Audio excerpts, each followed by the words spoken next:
Shalom jemaat yang dikasihi Tuhan, anak muda yang dikasihi Tuhan. Sebelum kita memulai ibadah kita pada hari ini, mari kita mau berdoa terlebih dahulu. Mari satukan hati kita mau berdoa. Ya Bapa, terima kasih Tuhan atas setiap kesempatan yang masih Kau berikan Tuhan, untuk kami bisa datang memuji dan menyembah Engkau. Meskipun lewat jaringan Tuhan, kami percaya Tuhan kehadiran-Mu Tuhan tidak terbatas oleh apapun ya Bapa. Mari Tuhan kami undang Engkau Tuhan untuk hadir. Kami undang Tuhan untuk menjamah setiap kami Tuhan, satu persatu dari kami Tuhan yang lawat Tuhan lewat ibadah hari ini ya Bapa. Kami percaya Tuhan Kau Roh Kudus-Mu Tuhan yang menyertai setiap kami Tuhan, dari awal sampai akhir ibadah Tuhan. Kami bisa merasakan hadirat-Mu Tuhan. Ya Bapa, terima kasih Tuhan, terima kasih Yesus, terima kasih Roh Kudus. Hanya dalam nama-Mu, mari yang sama-sama percaya katakan amin. Mari kita mau naikkan pujian ini teman-teman. Teman-teman yang mungkin boleh bangkit berdiri teman-teman. Kita boleh memuji Tuhan bersama, kita mau tepuk tangan sama-sama, kita menyembah Dia lebih lagi. I will sing of your love for me. In my life you're my everything. My chains are broken, my eyes are open. You're my freedom now. You have called me out from the dark. Now I'm running into your light. Chains were crying into dancing. My lips shall praise you now.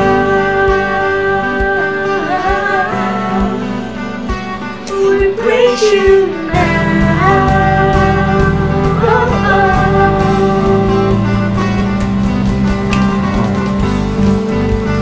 Nothing's gonna stop us now. Nothing's gonna stop us now. From praising, praising, from praising you. Nothing's gonna stop us now. Nothing's gonna stop us now. From praising, praising, from praising you. Oh, oh, we praise you now.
Praise you forever.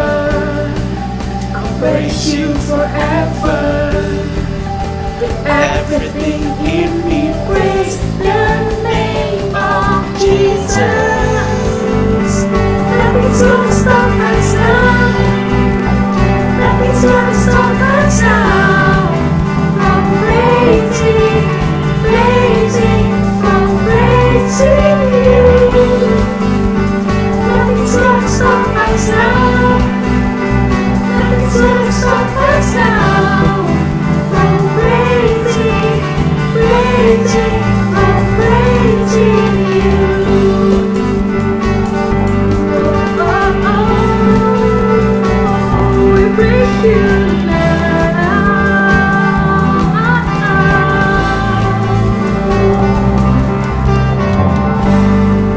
Mari berikan kemuliaan yang terbaik buat Tuhan Allah kita. Haleluya Tuhan.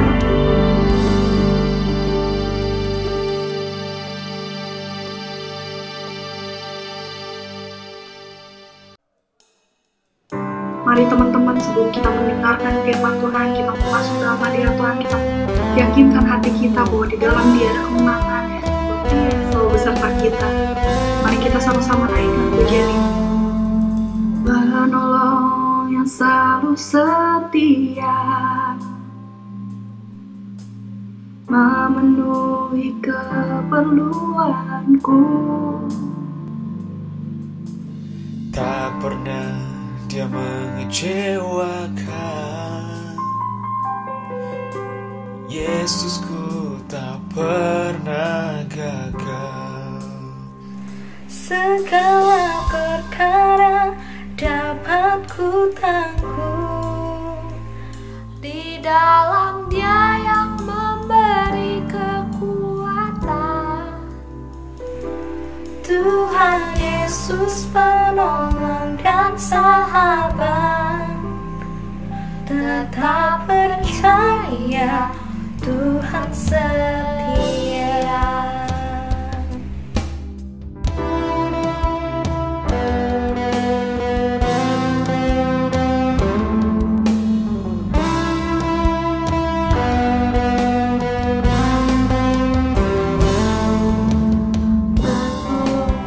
Selalu setia, memenuhi keperluanku. Tak pernah Dia mengecewakan. Yesusku tak pernah gagal. Segala perkara dapat ku tanggung. Di dalam Dia yang memberi kekuatan. Tuhan Yesus penolong dan sahabat. Tetap percaya Tuhan setia. Segala perkara dapat ku tanggung. Di dalam Dia yang memberi kekuatan. Tuhan Yesus penolong dan sahabat.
Shalom anak-anakku yang saya kasihi. Kita akan ibadah hari ini. Kita akan berbicara tentang kekuatan kesatuan hati, kunci menjadi kemenangan dalam hidup kita. Sebelum kita mulai, mari kita berdoa sama-sama. Bapa di surga, terima kasih untuk kesempatan kami kembali mendengarkan firman-Mu. Biarlah firman-Mu menjadi kekuatan, menjadi hikmat bagi kami Tuhan. Hamba berdoa biarlah pengurapan-Mu turun atas setiap anak-anak muda yang hadir Tuhan. Mereka mengerti dan menjadi anak-anak muda yang perkasa. Di dalam nama Tuhan Yesus kami mengucap syukur dan berdoa. Amin. Mari kita lihat firman Allah sama-sama di dalam Keluaran 17 ayat 8. Saya akan bacakan sampai ayat yang ke 11 ya, saudara nanti baca di rumah sampai selesai sampai ayat 16. Kemenangan orang Israel melawan orang Amalek. Lalu datanglah orang Amalek dan berperang melawan orang Israel di Rafidim. Musa berkata kepada Yosua, pilihlah orang-orang bagi kita, lalu keluarlah berperang melawan orang Amalek. Besok aku akan berdiri di puncak bukit itu dengan memegang tongkat Allah di tanganku. Lalu Yosua melakukan seperti yang dikatakan Musa kepadanya dan berperang melawan orang Amalek. Tetapi Musa, Harun dan Hur telah naik ke puncak bukit. Dan terjadilah apabila Musa mengangkat tangannya lebih kuatlah Israel, tetapi apabila ia menurunkan tangannya lebih kuatlah Amalek. Amin. Anak-anakku yang dikasihi Tuhan, kesatuan hati ya, kesatuan hati itu adalah kunci untuk meraih hal-hal yang besar di dalam hidup kita. Ya, kalau engkau mau meraih hal-hal yang besar, engkau harus membentuk komunitas yang bersatu hati.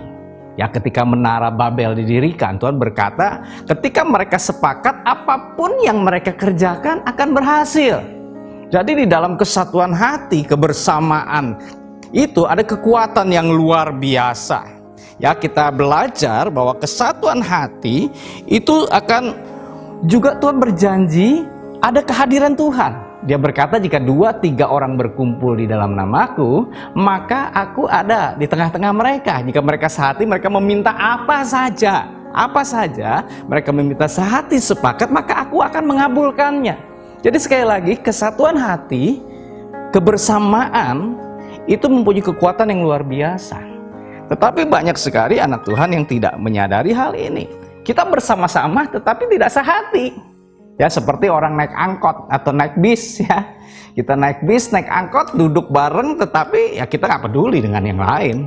Alangkah menyedihkannya kalau gereja seperti ini. Kalau kita seakan-akan nyanyi bareng ya, kita ibadah bareng tapi kita nggak peduli. Tidak peduli dengan kehidupanmu, dengan kuliahmu, dengan keluargamu. Apa artinya kita berkumpul bersama-sama? Itu bukan namanya, bukan kebersamaan, bukan kesatuan. Ya, kebersamaan, kesatuan itu unity. Nah, unity itu berbeda dengan union or united.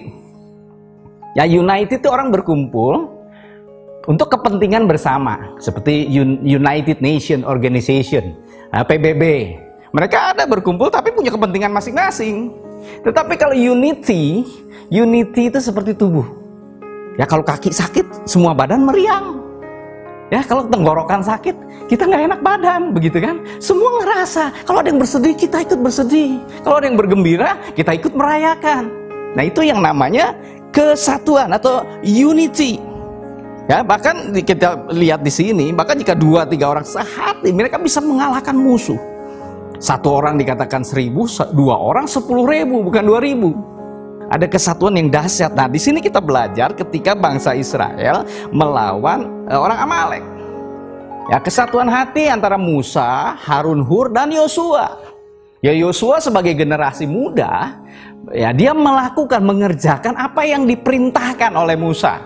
Dikatakan, maka di situ Yosua melakukan persis seperti yang Musa perintahkan.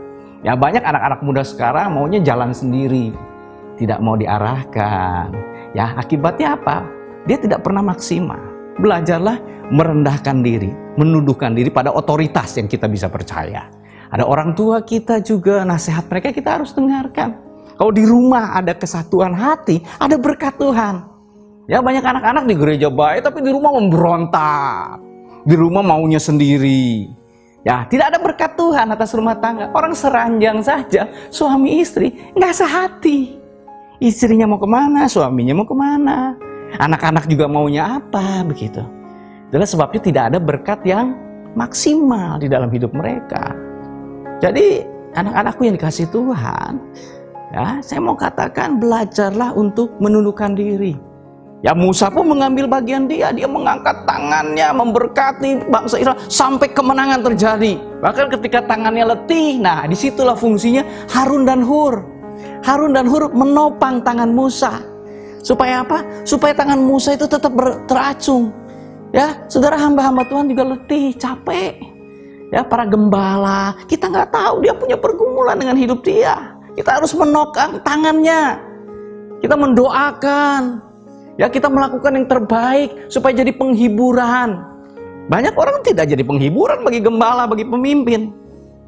Ya, banyak gembala malah kena stroke, saudaraku ya. Ya, gembala, ya ini dombanya bandel-bandel, maunya sendiri.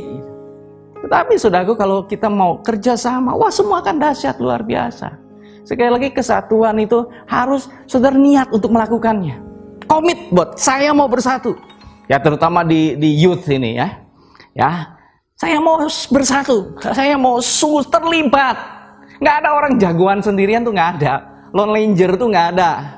Ya, Rainbow tuh nggak ada kalau di dalam pelayanan. Orang tuh hanya bisa maksimal ketika dia ada dalam satu komunitas. Yang Tuhan percayakan anak ada di sana.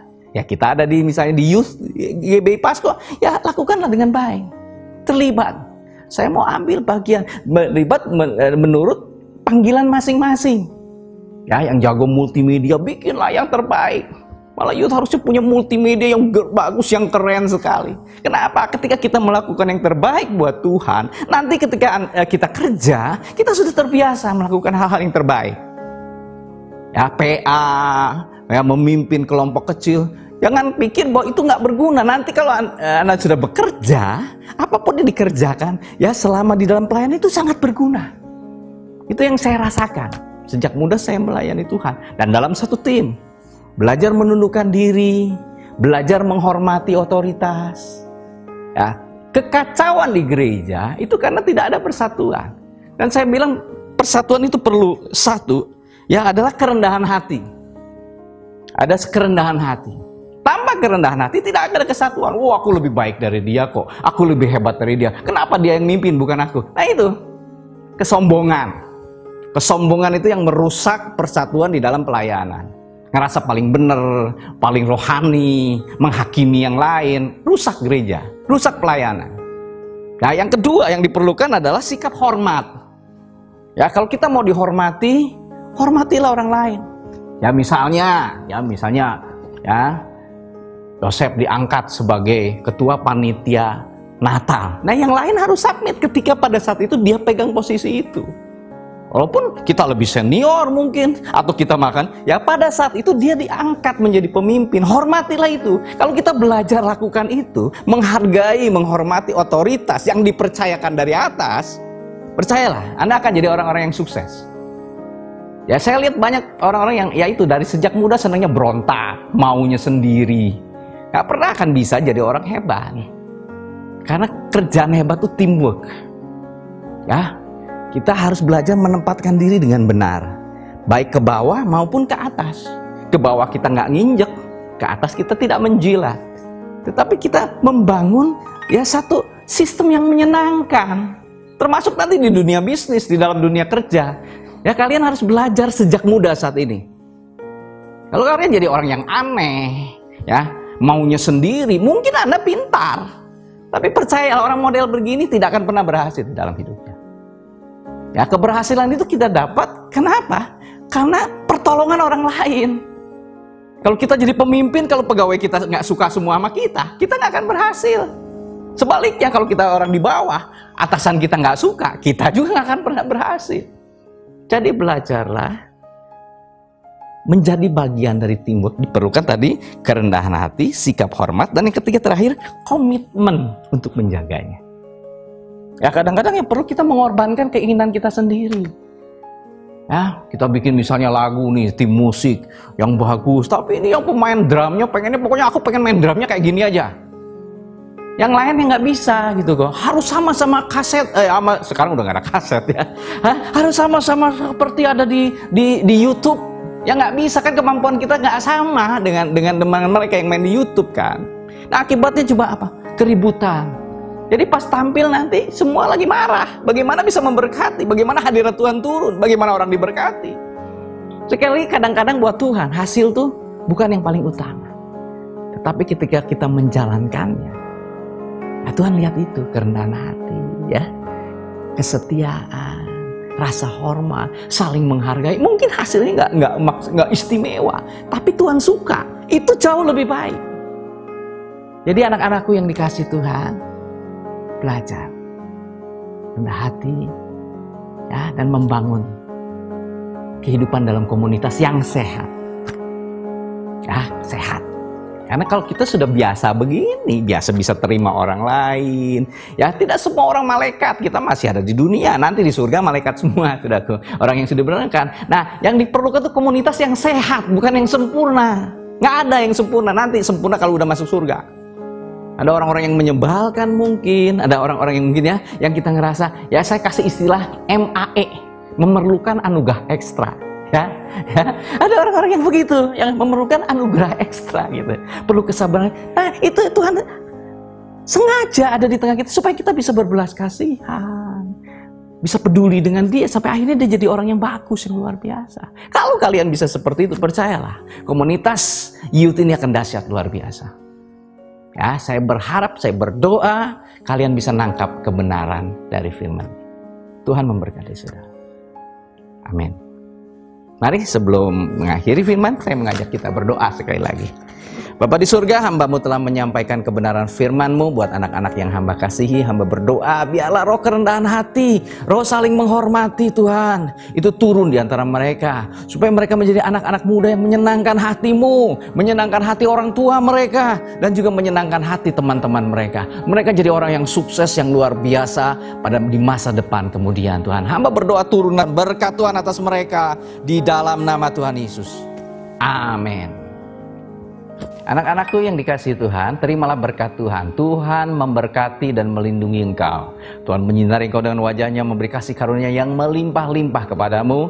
Tuhan menghadapkan wajahnya, memberi damai sejahtera yang memelihara hati dan pikiranmu. Kiranya kasih Allah Bapa, kasih karunia dari Tuhan Yesus Kristus, dan penyertaan Roh Kudus membuat engkau menjadi anak-anak muda yang luar biasa, hebat di masa depan.